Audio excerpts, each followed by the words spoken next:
বাবা কি মামুনি, কি অবস্থা বাবা? তুমি কেমন আছো? এই তো বাবা। রে রিপা, কি অবস্থা তোর? আমি তো ঠিক। তোমার কি হলো? দুলাভাই থামো, কিতা নিয়ে এসেছো আমার জন্য? তোর কি লাগবে? বুঝেছি, কিচ্ছু তার নেই। হ্যাঁ আম্মা, আপা, আম্মা কি অবস্থা তোমার? কই থেকে আসছো? ইন্দোনেশিয়া। আন্টি দেখি ভুলে গিয়েছেন। হ্যাঁ, কত কান্না করেছেন, কান্না করতে করতে চোখের পানি শেষ করে ফেলেছেন। ভুলে গেছিলাম। আম্মা তুমি কাঁদছো আমার জন্য? হ্যাঁ তোমাকে না বলে গেলাম। আম্মা আব্বা কই? আছে। আম্মা, আব্বা আমার দেখো দুলাভাই। মৌসিক কাছে ঠিকঠাক মতো?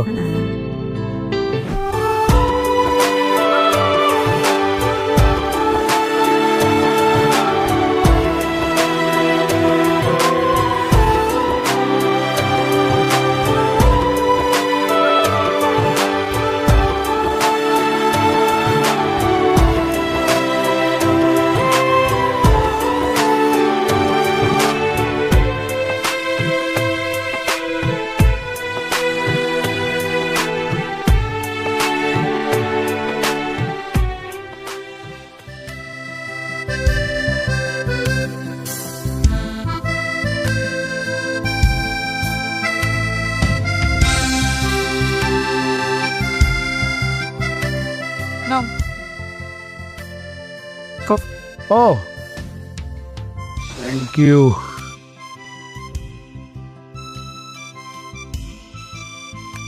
মৌ, তোমার এই কফিটাই এতদিন মিস করতেছিলাম। এত রাতে যে কফি খাচ্ছ, ঘুম আসবে?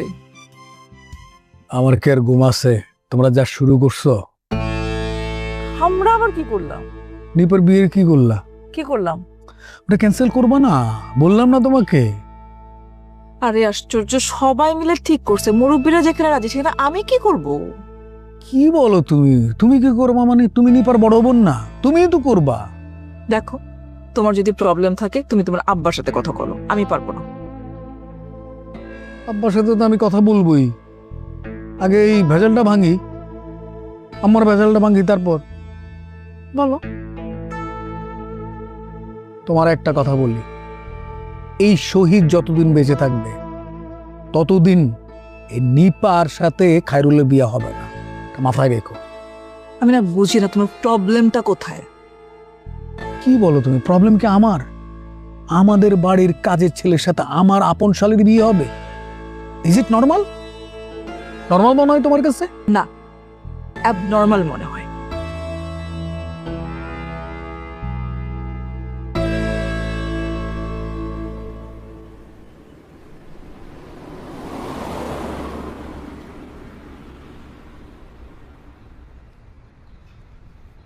স্যার, এটা আপনার ডেস্ক। Thank you. আর উনি হচ্ছে আপনাদের নতুন কলিগ। হাই, আমি খায়রুল।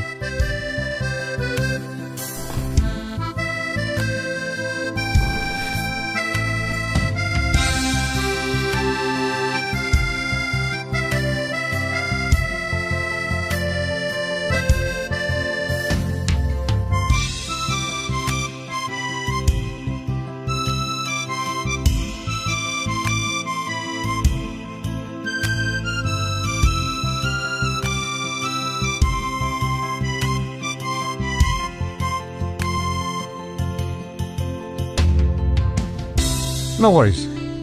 হ্যাঁ, শিপমেন্টের বিষয়টা আমি দেখছি। ইনফ্যাক্ট আপনি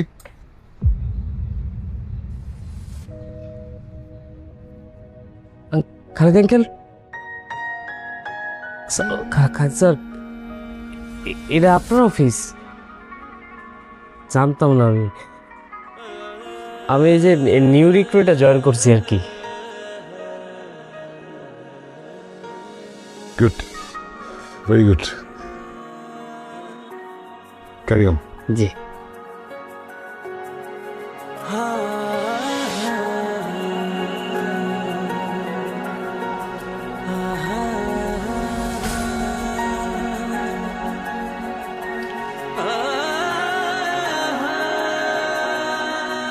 তুমি কি করছো এখন? আমি এই যে গত মাসে একটা চাকরি ছাড়ছি, এমনি গ্রাজুয়েশন শেষ করছি, আর এই 1 তারিখে নতুন একটা চাকরিতে জয়েন করবো। ভালো, খুব ভালো।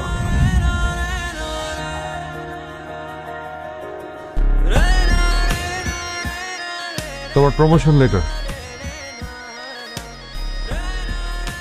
স্যার আজকে তো ফার্স্ট জয়েনিং, আজকে প্রমোশন।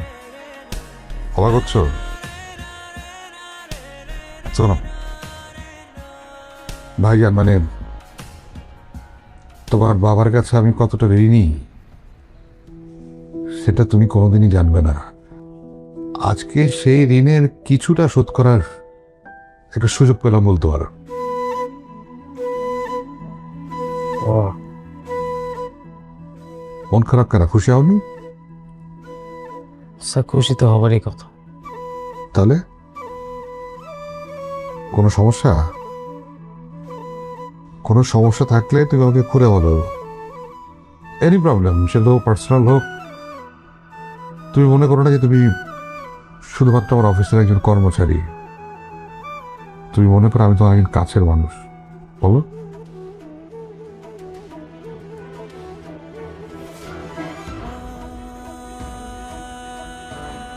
স্যার আমার প্রমোশনটা লাগবে না স্যার। স্যার আপনি যদি পারেন আমাকে 2-3 বছরের স্যালারি অ্যাডভান্স করে দিয়ে, আমার টাকার খুব দরকার। কি করবে এত টাকা দিয়ে? স্যার আমার মা খুব অসুস্থ, আমার ব্রেন টিউমার হয়েছে স্যার। কিন্তু আমার আর বাবার কাছে না এত টাকা নেই যে মারে সুস্থ করব। আবার তারা আমার আসল বাবা মা না, তারা আমাদের লালন পালন করছে। কিন্তু স্যার তারা ছাড়া তো আমার পৃথিবীতে আর কেউ নাই। আমার চোখের সামনে দিয়ে আমার মা বিনা চিকিৎসায় মারা যাবে, আমি না স্যার সহ্য করতে পারতেছি না। মাকে অনেক ভালোবাসো। জি স্যার, তারা ছাড়া তো আর কেউ নাই, আমি আর কারে ভালোবাসবো বলেন? কখনো ইচ্ছা হয়নি নিজের বাবাকে একবার খুঁজে দেখতে? না স্যার, কখন ইচ্ছা করেনি। যে আমাদের ছোটবেলায় ফেলাই দিয়ে গেছে তারে খুঁজে আমি কি করব? যারা আমারে আগলায় রাখছে তারাই তো সব আমার। কখনো যদি তোমার নিজের বাবা তোমার জীবনে ফিরে আসে? আসবে না, কখনোই আসবে না।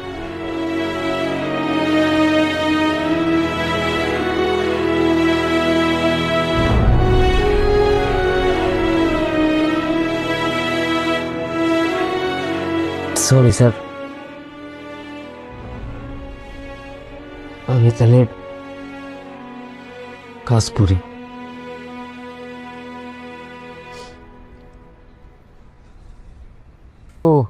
ঢাকায় থাকলেই তো পারো, এইখানে থেকে কি লাভ? যাতায়াত করতে অসুবিধা হয় না? ওখানেই থাকো। না আব্বা, কি বলো, আম্মা সিক না। হ্যাঁ, তোমার আম্মাসি তো, তার জন্য কি করছো তুমি? তুমি থেকে তো কোনো লাভ নাই।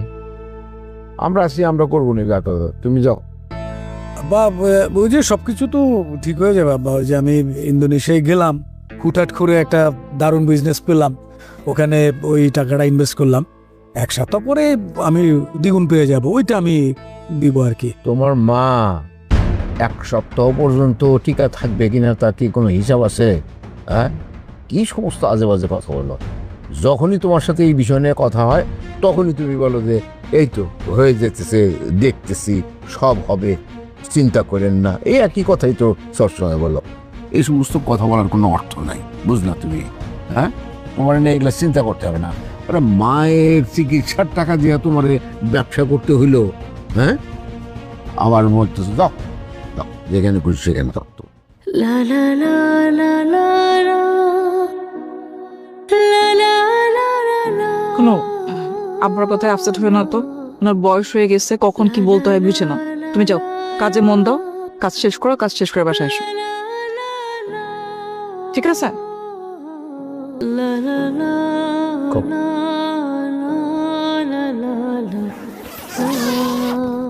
স্যার এটা কি দিছেন?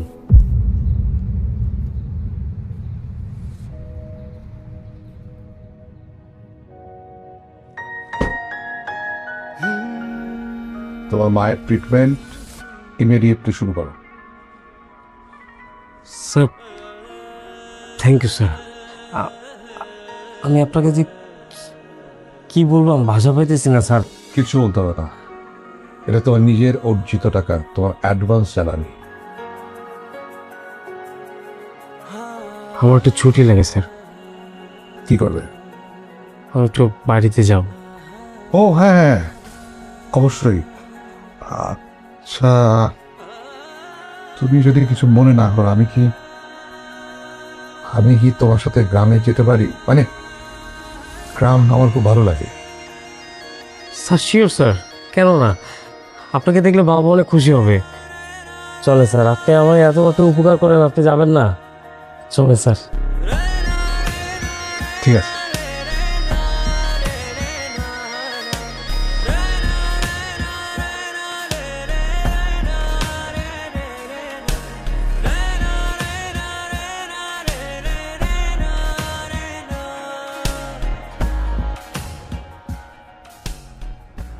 শুধু ভাই বস যে খেলা দেখালেন আপনি, জাস্ট বলটা লোড করলেই ইয়া। বস আমার কিন্তু আরেকটা রিকোয়েস্ট আছে বস। ওই যে আপনাকে বলছিলাম না যে বালিতে আমি একটা রিসোর্ট করতে চাই, বস প্লিজ ওই সময় আমাকে একটু হেল্প করুন বস।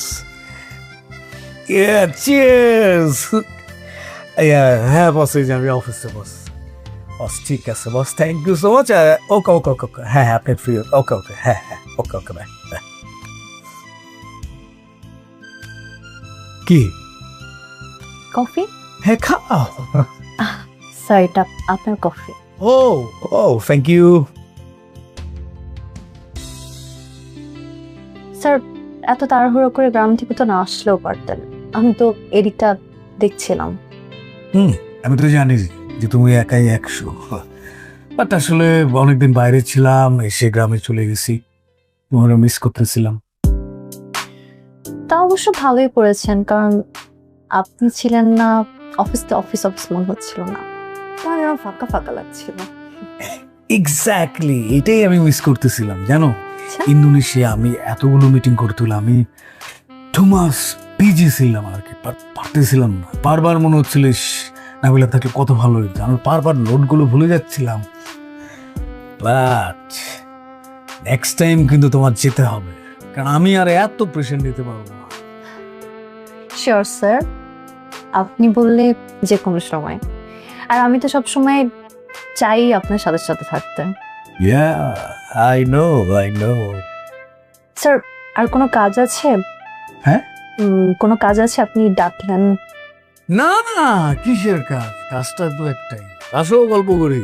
সবসময় তো কাজ কাজ করলে হবে? বসো, এটাই তো বড় কাজ। এ কি খাবা বলো?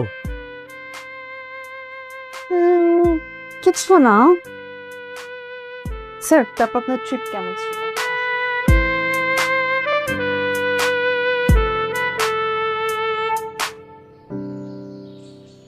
কি পায়জামা মা আটটা এইভাবে রেখেছো কেন? কি মন লাগছে? আটটা চার ও পকেট আর রাখো।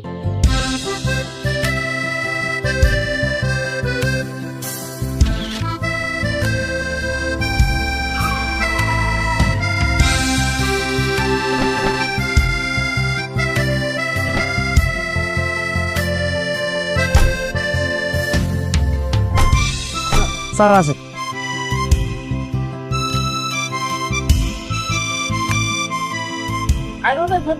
বাবা কেমন আছো? ভাইজা ভালো? উনি আমার অফিসে স্যার। আসসালামু আলাইকুম স্যার, ভালো আছেন? ওয়া কেমন আছো? ভালো। প্ল্যান করছ না? করছি। শরীরটা ভালো? বাবা কই বাবা? ও বাবা। বাবা কি রে খাইরুল তুই চাকরিতে জয়েন করস নাই? করছি তাইলে আবার আসছোস কেন? আসছি কারণ আছে সেটাও কাই নিয়ে আসছি সারপ্রাইজ।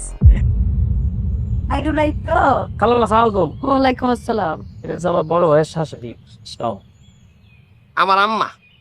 আর উনি হচ্ছে খালিদ স্যার, আমার কোম্পানির চেয়ারম্যান। তাছাড়া ওনার আর একটা পরিচয় আছে কালাম্মা, উনি হচ্ছে বাবার ইউনিভার্সিটির ছোট ভাই। ও বিআইয়ের ইউনিভার্সিটির ছোট ভাইয়ের কোম্পানিতে তুমি চাকরি করো, এটা তো জানা ছিল না। আমিও জানতাম না, জয়েন করার পরে জানতে পারছি। একটা কাকতালীয় ব্যাপার। তুই না বললি কোন আমেরিকান কোম্পানিতে জয়েন করবি? হ বাবা, আমি তো ওই কোম্পানিতে জয়েন করছি। জয়েন করার পরে দেখি যে ওই কোম্পানির চেয়ারম্যান উনি। মস্ত বড় চেয়ারম্যান। আসেন আসেন আসেন স্যার, আসেন তো আসেন। বাবা বসেন, আসেন।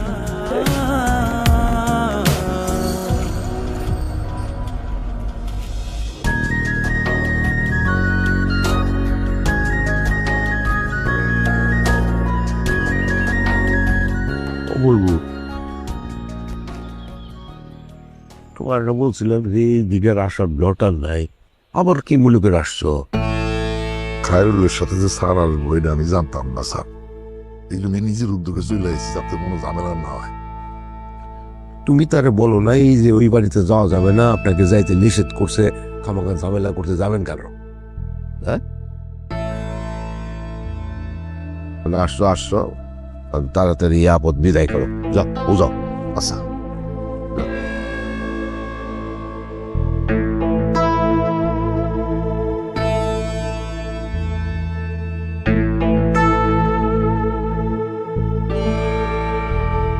কি দাঁড়া আসো গা, যাও ভিতরে যাও।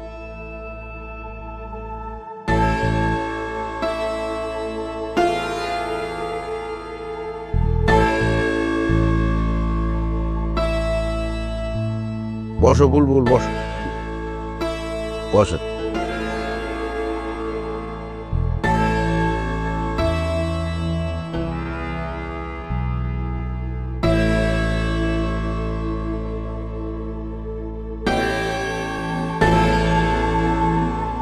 স্যার এখানে 1 লাখ লেখা রয়েছেন। আচ্ছা শুনুন, আমাকে স্যার টাকার কোনো প্রয়োজন নেই। মা কিতা কইন, আপনি অত বড় মানি গুণী একজন মানুষ, যোগ্য ব্যক্তিরে যোগ্য সম্মান দেওয়া এটা আমার অভ্যাস। আচ্ছা আনিফা চা নিয়ে আবার চা কি দরকার ছিল? ও কফি বানামো? না না না না, থ্যাংক ইউ। আমার নিফা ছাত্রী খুব ভালো, রেজাল্ট অনেক ভালো করে, প্রতি পরীক্ষায় ফার্স্ট হয়। আমার বড় জিরে তো আপনি দেখছেন, এই সংসারের বড় বউ। এখন আমার নিফা আমার বড় জিয়েছে ও লক্ষ্মী, বিয়াই বিয়েন রে এমন টিকে সেবা যত্ন করছে সারাক্ষণ। বিয়াই নে তো আমার নিফার মায়া ত্যাগ করতে পারে না। ওহন বিয়াই নে আমার আষ্টে ফিস্টে বেড়ায় এই বাইলে ধরছে যে নিফারে খায়রুলের বউ করতো।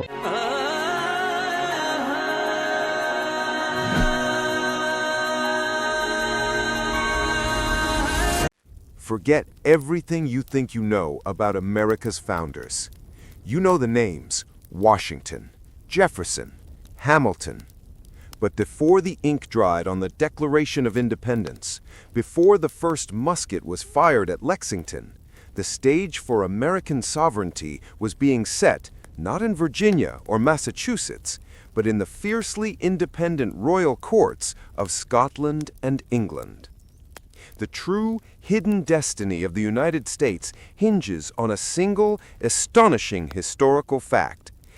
Every U.S. president, from George Washington to the present day, has a shared, traceable ancestral tie back to one remarkable European monarch, a line that runs directly through a forgotten Queen of Scotland.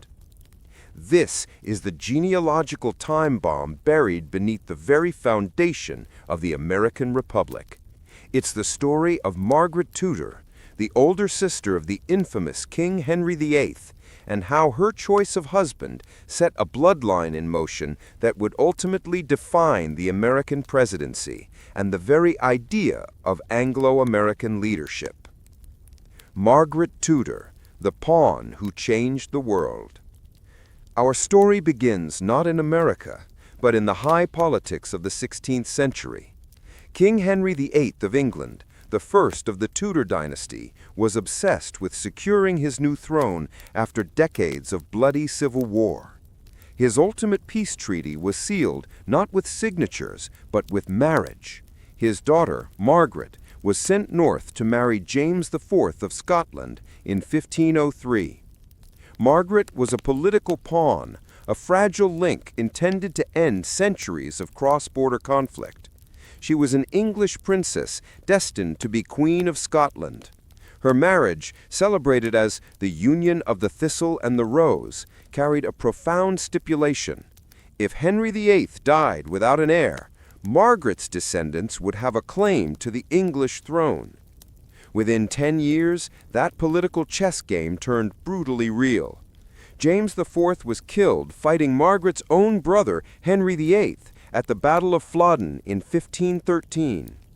Margaret, a young widow, became the Queen Dowager and regent of a perpetually hostile nation, caught between her English blood and her Scottish duty. She was far from a successful political ruler.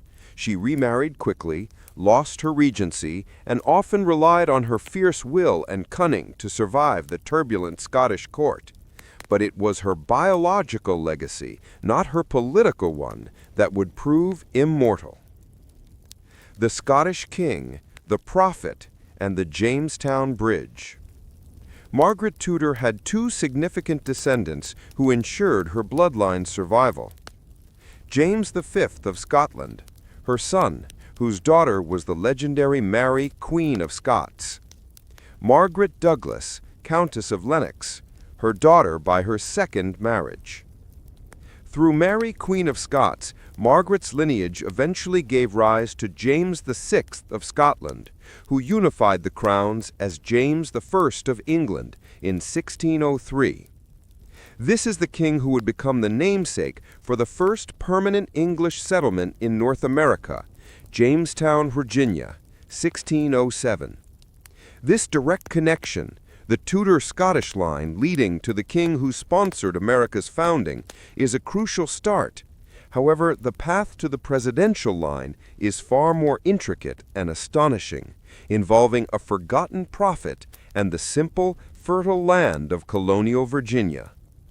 The ancestral nexus, Robert and Elizabeth Reed. The true genealogical breakthrough happens not with kings, but with a colonial family descended from Margaret Tudor's second-tier nobility. Margaret Tudor's blood, through various Scottish and English aristocratic intermarriages, passed down through several generations until it reached a woman named Elizabeth Reed, born 1615. Elizabeth was a great-great-great-granddaughter of the Tudors and part of the English gentry, a line that included ancestors of William the Conqueror and Alfred the Great. In the 1630s, Elizabeth Reed and her family left England for the burgeoning colonies of Massachusetts. She eventually married a man named John Hall. However, it is through her first marriage to a man named Robert Reed that the true American dynasty began. Elizabeth Reed and Robert Reed's daughter, Mildred Warner, was born in the Virginia colony. Mildred, in turn, married a planter named Augustine Warner, Jr. This Warner family became a core genetic pool for the Virginia planter elite. Their children and grandchildren married into the most powerful and prolific families of the mid-Atlantic colonies, the Lewises, the Madisons, the Randolphs, and most importantly, the Washingtons. The single thread, every U.S. president. The result of these intermarriages is a genealogical singularity. Modern historians and genealogists have proven that every single U.S. president, from George Washington to the current occupant of the White House, is descended from this single, broad royal and aristocratic family network, While not all descend directly through Margaret Tudor's immediate royal children, all presidential lines trace back to the same vast pool of British and European gentry that Margaret Tudor belonged to, and many trace directly through her descendants who settled in colonial America. Let's look at the two most astonishing presidential lines that prove this Scottish queen's impact.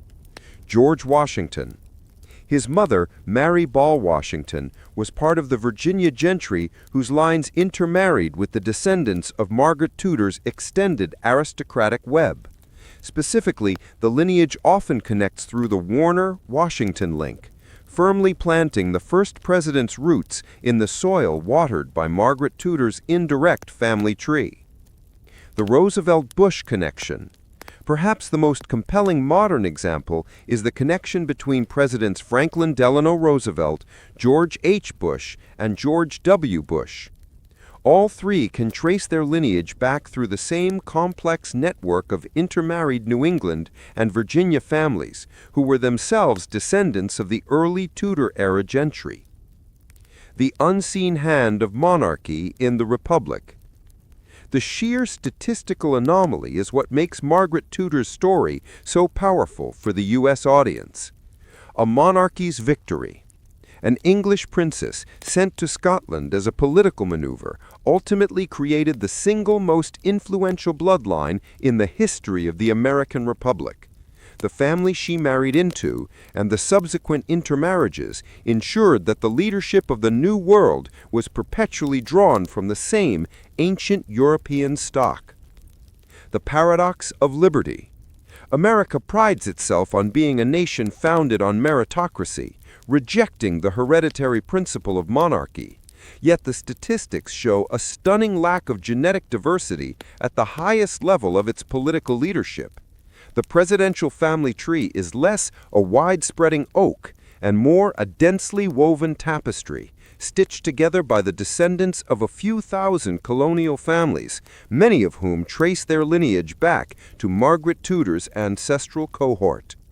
Margaret Tudor, the forgotten queen of Scotland, who struggled to rule her own country, became the unlikely, unseen ancestral fountainhead for the most powerful office in the modern world.